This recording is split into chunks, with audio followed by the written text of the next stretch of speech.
Hello students, स्वागत है आप सभी का basics with Kundan sir YouTube channel पर। आज मैं आप लोगों के लिए क्लास 11 का एक chapter the portrait of lady को डिस्कस करने वाली हूँ और उसका एमसीक्यू बताने वाली हूँ। देखिए, the portrait of lady means होता क्या है। पोर्ट्रेट का मतलब होता है चित्र, ठीक है ना। चित्र मतलब उसके चरित्र के बारे में कोई बोलता है ना कि पोर्ट्रेट मीन्स एक फोटो टंगा हुआ है, वो नहीं। मतलब कि किसी के पूरा कैरेक्टर के बारे में बताना ही यहाँ पर पोर्ट्रेट बताया गया है, ठीक है। इसमें जो ऑथर है खुशवंत सिंह, उन्होंने अपने ग्रैंड मदर के चरित्र का चित्रण किया है, ठीक है। तो हम लोग इसमें देखेंगे कि पूरा जो स्टोरी है ग्रैंड मदर और ऑथर के बारे में ही है। तो हम लोग जब एक एक करके ऑब्जेक्टिव देखेंगे तो सारा लगभग स्टोरी इसमें इंक्लूड हो जाएगा। तो आइए देखते हैं। द पोर्ट्रेट ऑफ लेडी मतलब एक औरत का चित्रण। Who is the author of the portrait of lady. The portrait of lady का लेखक कौन है? कमला दास, विक्रम सेठ, खुशवंत सिंह, VS नैपॉल। तो इसका राइट आंसर हो जाएगा खुशवंत सिंह। इसका जो लेखक है वो है Khushwant Singh. Okay. How long has the author non his grand mother. बोल रहा है कि जो लेखक है वो अपनी दादी माँ को कितने दिनों से जानते हैं। लगभग 30 ईयर्स, 20 ईयर्स, 10 ईयर्स, 40 ईयर्स। तो जो लेखक है अपने दादी को 20 ईयर्स से जानते हैं, ठीक है ना, 20 सालों से। Whose pen portrait has been drawn by the author।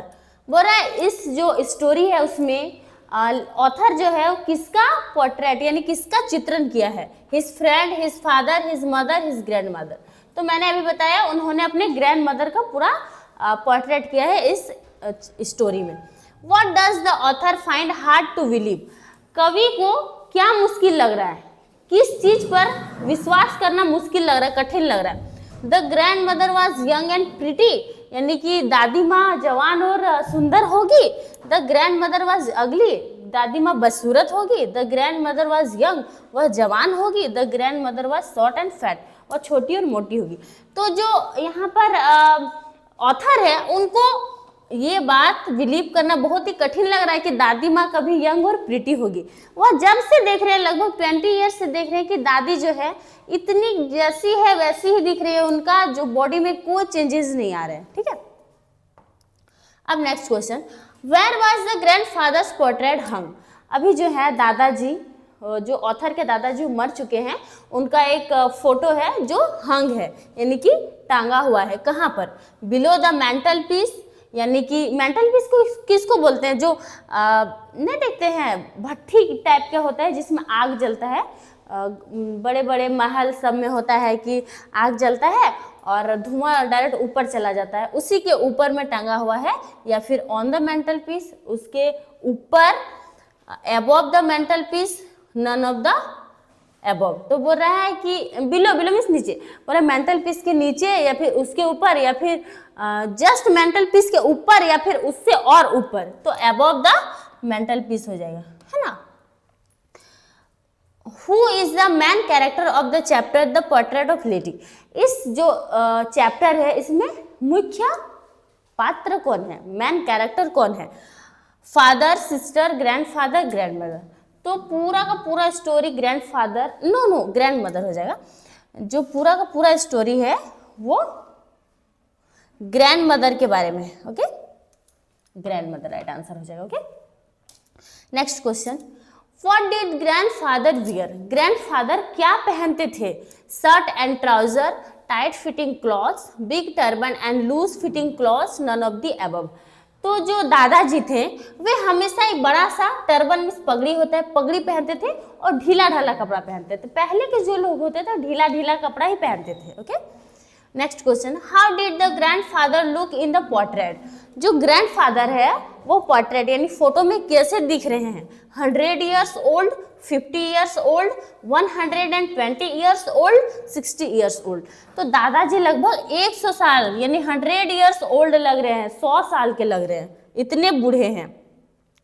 According to the author, what sort of person the grandfather look like. जो ऑथर है उनके अनुसार दादाजी कैसे दिख रहे हैं? A care free person, loving person, a strict person, a person who could have lots and lots of grandchildren. देखिए ऑथर जब फोटो को देख रहे हैं अपने दादाजी का तो बोल रहे हैं कि दादाजी को देखकर ऐसा लग रहा है मानो उनके बहुत सारे पोता और पोतियां होंगे, यानी कि ग्रैंड चिल्ड्रन इतने बूढ़े हैं कि उनके बहुत सारे पोता पोती होंगे, ऐसा लग रहा है ऑथर को। What thoughts was almost revolting according to the author. जो ऑथर है उनको कौन सा जो बात है वो बहुत ज़्यादा सता रहा है। Grand mother being young and pretty, grand mother being old, grand mother being काम, ग्रैंड मदर बींग केयरलेस। तो जो ऑथर है उनको सबसे ज़्यादा सता रहा है कि जो दादी माँ है वो कभी सुंदर और प्रिटी होगी, ये यकीन ही नहीं कर पा रहे हैं, इसलिए वो बार बार यही चीज़ को सोच रहे हैं। Okay, next question. What seemed quite absurd and undignified of the grandmother. देखिए जो दादी माँ बोल रही है उसमें से सबसे बेतुका बात क्या लग रहा है। देखिए द सॉन्ग सी sang, वह जो गाना गा रही है वो, the game she used to play as a child, वह अपने समय में जो गेम खेला करती थी वो, the cloth she used to wear, या फिर अपने टाइम में जो कपड़े पहना करती थी वो, the way she used to speak, या फिर अपने टाइम में जो बोला करती थी वो। तो जो कवि है, नहीं कवि नहीं, ऑथर है, लेखक है, उनको तो सबसे पहले दादी माँ बहुत बूढ़ी लग रही है ना, और उनको बिलीव ही नहीं हो रहा है कि वो सुंदर होगी और यंग होगी, तो इसलिए उनको सबसे बेतुका लग रहा है कि वो कभी गेम भी खेलती होगी। गेम कौन खेलता है, जो छोटे बच्चे होते हैं, चाइल्ड, या फिर है ना, तो इनको यकीन ही नहीं हो रहा है कि दादी माँ कभी जो चाइल्ड होगी और गेम खेल रही होगी, इसलिए इनको सबसे ज़्यादा एब्सर्ड बेतुका यही बात लग रहा है। Okay, next question. How did the author treat the things the grand mother told him about her childhood when he was a child. देखिए जो ऑथर है ना, वो ग्रैंड मदर है ना, तो वो अपने टाइम में, how did the author treat the things the grand mother told him about her childhood when he was a child. देखिए जो ग्रैंड मदर वो जब बच्ची थी तब वो क्या सोचती थी, वही अभी ऑथर को बता रही है। Treated them like stories, did not believe them, treated them like the fables of the prophets, believed them to be true. तो इसका राइट आंसर ये हो जाए कि वे लोग जो है ज़्यादा किन पर विश्वास करते थे, वे लोग ज़्यादा ग्रंथ वगैरह यही सब में विश्वास किया करते थे, है ना। How did the grand mother look, grand mother कैसी दिखती है। शॉर्ट एंड फैट, छोटी और मोटी, थिन एंड टॉल, पतली और लंबी, short fat and slightly band, छोटी थोड़ा सा मोटी और थोड़ा सा झुकी हुई, या फिर शॉर्ट एंड थिन यानी छोटी। तो जो दादी है थोड़ी सी छोटी थी और फैट थी और हल्का सा झुकी हुई थी, है ना। How was the grandmother's face, grandmother का फेस कैसा दिखता था। क्रिस क्रॉस ऑफ रिंकल्स, यानी कि झुर्रियाँ हो गए थे पूरे फेस में। जो बूढ़े हो जाते हैं वे लोगों के देखते हैं ना, वो जो स्किन होता था सिकुड़ जाता है, क्रिस क्रॉस हो जाता है, रिंकल्स हो जाते हैं। या फिर सॉफ्ट एंड ब्यूटीफुल, या पूरा मुलायम और सुंदर। Rough and full of pores, यानी कि पूरा फेस रफ हो गया है और उनमें पोर्स हो गए हैं। ओल्ड एंड ड्राई, और बूढ़ी और रूखा सूखा। नहीं, जो दादी माँ है बिल्कुल क्रिस क्रॉस ऑफ रिंकल्स, उनके जो पूरे फेस में झुर्रियाँ हो गई थी। Next question. How did the grand mother move, जो दादी माँ है वो कैसे चलती थी। सी वॉक्ड स्ट्रेट, वो सीधा चलती थी। सी वॉक्ड स्लाइडली बैंड, वो थोड़ा झुक के चलती थी। She hobbled about with one hand resting on her waist, वो अपना एक हाथ को अपने कमर पर रखा करती थी। नन ऑफ द अबव, या फिर इनमें से कोई नहीं। जो दादी माँ थी वो थोड़ा झुक गई थी, इसलिए वो क्या करते थे, अपने एक हैंड को अपना बॉडी को बैलेंस करने के लिए वेस्ट में रखा करती थी, ठीक है ना। कमर पर एक हैंड को रखती थी ताकि उनका बॉडी बैलेंस हो जाए। Okay. Why did the grandmother's lips constantly move, बोल रहा है कि जो ग्रैंड मदर की लिप्स थे यानी होंठ थे वो लगातार क्यों मूव करता रहता था। मूव्ड इन इनऑडिबल प्रेयर, यानी ऐसा ऐसे मूव करता था जैसे गुनगुनाते रहती थी। इनऑडिबल मतलब प्रेयर करती थी, प्रार्थना करती थी, लेकिन सुनाई नहीं देता था, मन ही मन धीरे धीरे जो गुनगुनाता है ना उस टाइप से गुनगुनाती थी।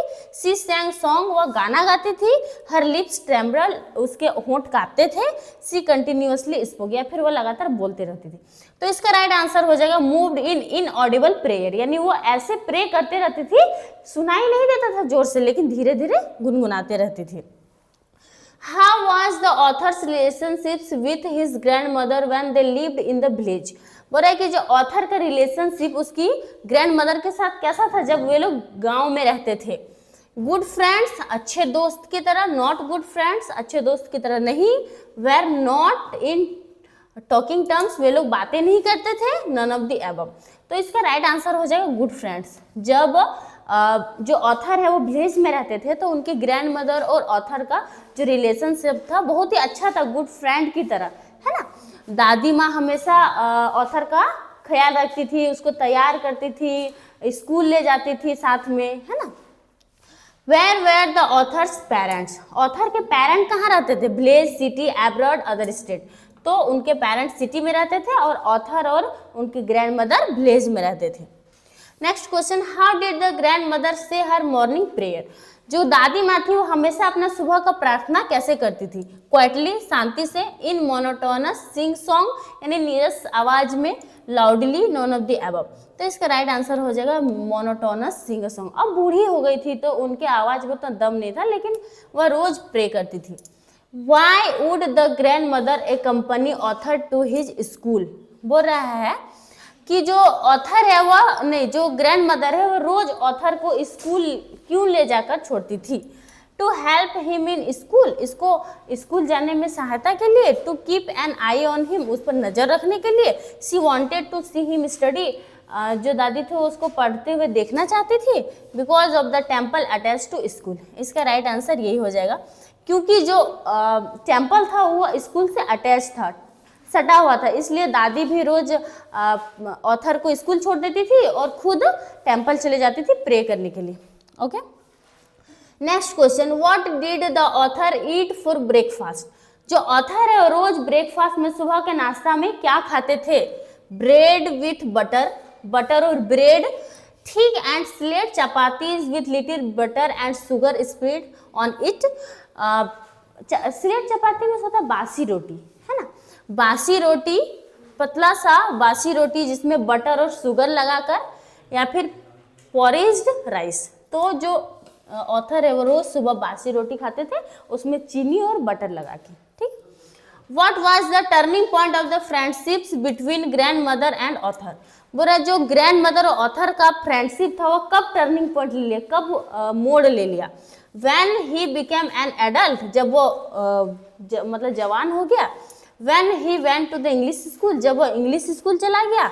When his parents called them both to the city, जब उनके पेरेंट्स दोनों को सिटी बुला लिए। When they stopped talking, वे लोग एक दूसरे से बात करना बंद कर दिए तब। नहीं, इसका राइट आंसर हो जाएगा when his parents called them both to the city, जब उनके पेरेंट दोनों को सिटी यानी शहर बुला लिए। Why didn't the grandmother like music, grand mother को म्यूजिक क्यों नहीं पसंद था?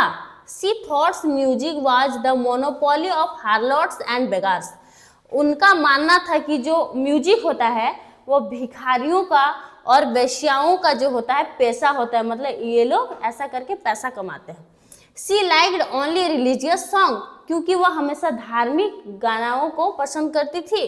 She thought it was not good for him, वह सोचती थी कि जो म्यूजिक है वो ऑथर के लिए सही नहीं है। She liked traditional music, या फिर उसे धार्मिक गाना पसंद था इसलिए।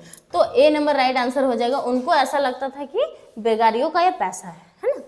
Why was the grandmother distressed, जो ग्रैंड मदर थी वो स्ट्रेस में क्यों चली गई थी? Because there was no teaching about God and the scriptures in school, जो स्कूल था उसमें भगवान के बारे में और ग्रंथों के बारे में पढ़ाई नहीं हो रहा था, इसीलिए। Because the school was in English medium, क्योंकि स्कूल इंग्लिश मीडियम से था। Because the author went to school on a motor bus, क्योंकि वह मोटर बस से स्कूल जाता था। Because she saw less of the author, क्योंकि वह जो ऑथर उनको कम देख पाता था। इसका राइट आंसर ए हो जाएगा, क्योंकि उसमें भगवान के बारे में और स्क्रिप्चर्स के बारे में नहीं पढ़ाए जाते थे। How did the grand mother spend her time in the city? जो ग्रैंड मदर है वो शहर में अपना टाइम कैसे स्पेंड करती थी? फीडिंग डॉग्स यानी कुत्तों को खाना खिला के, रीडिंग स्क्रिप्चर्स ग्रंथ को पढ़ के, स्पिनिंग द व्हील चरखा चला के, सिटिंग द टेम्पल या मंदिर में बैठकर। तो इसका राइट आंसर हो जाएगा स्पिनिंग द व्हील। जो ग्रैंड मदर है वो सिटी में हमेशा चरखा चलाते रहती थी टाइम स्पेंड करने के लिए। How did the grand mother spend her afternoon everyday? जो ग्रैंड मदर है वो अपना दोपहर का समय कैसे बिताती थी? बाय प्रेइंग यानी प्रार्थना करके, बाय टेकिंग अ नैप थोड़ा सा सो के, बाय फीडिंग 100 ऑफ स्पैरोज यानी गोरैया को खाना खिला के, बाय रीडिंग स्क्रिप्चर्स या फिर ग्रंथ पढ़ के। इसका राइट आंसर हो जाएगा बाय फीडिंग 100 ऑफ स्पैरोज। वह रोज दोपहर को जो है सिटी में खाना खिलाती थी स्पैरो को। जबकि जब ये विलेज में थी तो वह कुत्ते को खाना खिलाती थी, रोटी लेकर चली जाती थी जब स्कूल छोड़ने जाती थी ऑथर को तब, और आते वक्त कुत्ते को रोटी देकर चली आती थी। What was the grandmother's reaction when the author decided to go abroad? बोल रहा है कि ग्रैंड मदर का रिएक्शन कैसा हो गया जब जो लेखक है वो विदेश जाने लगा पढ़ाई करने के लिए? अपसेट दुखी हो गए, नॉट इवन सेंटिमेंटल थोड़ा सा भी सेंटिमेंट नहीं हुई यानी कि ऐसा नहीं जताया कि मैं दुखी हूँ, इमोशनल या फिर इमोशनल हो गई या सैड। तो इसका राइट आंसर हो जाएगा नॉट इवन सेंटिमेंटल। वो बिल्कुल स्ट्रांग रही, ऐसा नहीं जताई कि मैं दुखी हूँ। What happened when the author moved abroad to study for 5 years? क्या हुआ जब ऑथर 5 साल के लिए अब्रॉड चले गए पढ़ाई करने के लिए? No one came to see him, उससे कोई देखने के लिए नहीं गए। Grandmother did goodbye, यहाँ पर डिड हो जाएगा, ठीक है। Grandmother did goodbye silently kissing his forehead. बोल रहा है कि दादी माँ उसको जाके फोरहेड पर किस की और बोली कि जाओ तुम अच्छे से पढ़ाई करके आना। Grandmother went with him, उसके साथ चली गई। Parents move to the village, या फिर उसके पेरेंट्स गांव चले गए। तो इसका राइट आंसर ये हो जाएगा कि ग्रैंड मदर जो है उसको स्टेशन छोड़ने के लिए गई और वहाँ पे उसको साइलेंटली एक फोरहेड पर किस की और बोली जाओ बेटे तुम अच्छे से पढ़ के आना। What change came in the grandmother's behavior in the evening? बोला शाम के समय ग्रैंड मदर के अंदर कौन सा चेंज आ गया? She collected the neighborhood women of the bee। बोल रहा है कि जब ये बात कब का है, जब वापस आए, जो ऑथर है वापस आए, तब उनकी ग्रैंड मदर ने क्या किया कि अपने पड़ोसी के औरतों को बुलाया और पूरा गाना बजाने लगे। यही इसका राइट आंसर हो जाएगा, ठीक है। How did the sparrows express their sorrow at the death of the grandmother? बोल रहा है कि जो स्पैरो हैं, स्पैरो ने अपना दुख को कैसे जताया जब ग्रैंड मदर का डेथ हो गया? They sat in the veranda and chirped, वे बरांडा पर आके बैठ गए और चहचहाने लगे। They came and sat silently in the veranda, बोल रहा है कि वे लोग धीरे से आए और बरांदा पर बैठ गए। दे एट द ब्रेड क्रम्स, वे लोग रोटी के टुकड़े को खाने लगे। दे फ्ली ओवर द बरांडा, या फिर वे लोग बरांडा में उड़ने लगे। इसका राइट आंसर हो जाएगा they came and sat silently in the veranda, वे लोग आए और बरांडा पर धीरे से बैठ गए। चलिए 30 क्वेश्चंस कंप्लीट हो गए। आई होप आप लोग को ये वीडियो पसंद आया होगा और अच्छे से समझ में आ गया होगा। अगर आप लोगों को कोई प्रॉब्लम होगा तो कमेंट में बताइएगा। 30 क्वेश्चंस को अगर आप लोग एक एक करके अच्छे से कर लीजिएगा तो एग्जाम में एक भी क्वेश्चंस नहीं छूटेगा। नेक्स्ट में आप लोगों के लिए discovering to the saga continuous को लेकर आऊँगी। Thank you.